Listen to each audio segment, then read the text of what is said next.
Halo, selamat malam pemirsa. Mari kita menjauh sejenak dari hiruk-pikuk politik, menjauh dari bermacam polemik.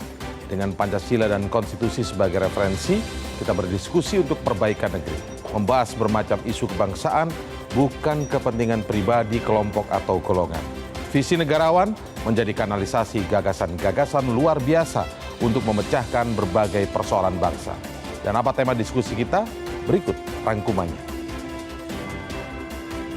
Itu adalah benar-benar Presiden Republik Indonesia.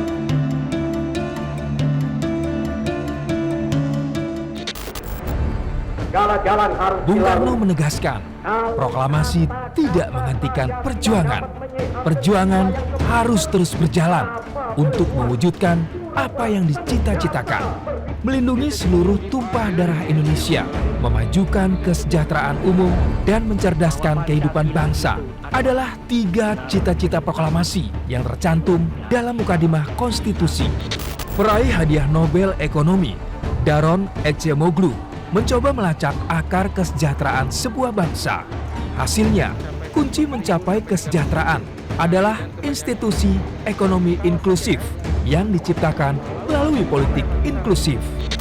Indonesia kini memasuki era baru dengan peresmian pemerintahan hasil pemilu. Rakyat menaruh beragam harapan perbaikan kepada mereka yang telah mendapat mandat kekuasaan. Salah satu yang mendesak diperbaiki adalah iklim demokrasi yang bila merujuk pada dalil Acemoglu menjadi prasyarat pemerataan ekonomi. Pakar ekonomi makro biasanya mengaitkan pertumbuhan ekonomi dengan kualitas infrastruktur, kualitas SDM, atau kemajuan teknologi. Namun studi Jones dan Olken menemukan kepemimpinan nasional adalah faktor kunci untuk mencapai kesejahteraan. Kita harus selalu ingat, setiap pemimpin dalam setiap tingkatan harus selalu ingat, pekerjaan kita harus untuk rakyat, bukan kita bekerja untuk diri kita sendiri. Bukan kita bekerja untuk kerabat kita. Bukan kita bekerja untuk pemimpin-pemimpin kita. Pemimpin yang harus bekerja untuk rakyat.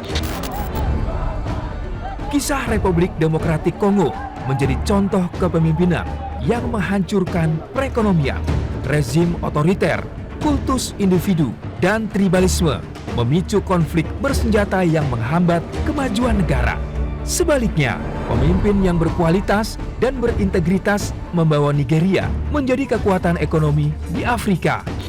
Harvard Business School mengajarkan, pemimpin beretika membuat keputusan atas dasar kemaslahatan, bukan untuk kepentingan pribadi atau pertimbangan untung rugi. Pemimpin beretika harus akuntabel, bersikap melayani, jujur, dan adil. Nah, inilah harapan kita, karena pada saat seperti tantangan seperti ini yang sedang kita hadapi, memang diperlukan keteladanan yang memang harus diperankan oleh semua elit bangsa ini. 10 tahun terakhir harus diakui, bangsa Indonesia mengalami lompatan pembangunan fisik dan investasi. World Competitiveness Index 2024 menempatkan Indonesia pada ranking 27 dunia dan tercatat sebagai negara dengan daya saing terbaik ketiga di ASEAN.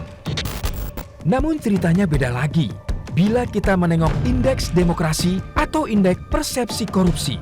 Freedom House misalnya menyebut indeks demokrasi Indonesia turun dari 62 poin pada tahun 2019 menjadi 53 poin pada 2023.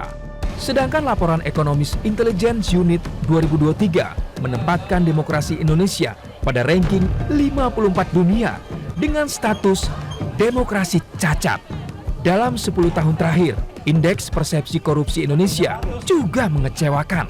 Pada peralihan kekuasaan tahun ini, skor IPK Indonesia mundur 10 tahun, kembali pada skor 34. Pembangunan nasional berlandaskan Pancasila adalah pembangunan seutuhnya, bukan hanya pembangunan fisik atau ekonomi semata. Dengan Pancasila sebagai paradigma, pembangunan ditujukan untuk meningkatkan harkat dan martabat bangsa meliputi aspek jasmani, rohani, sosial, dan ketuhanan.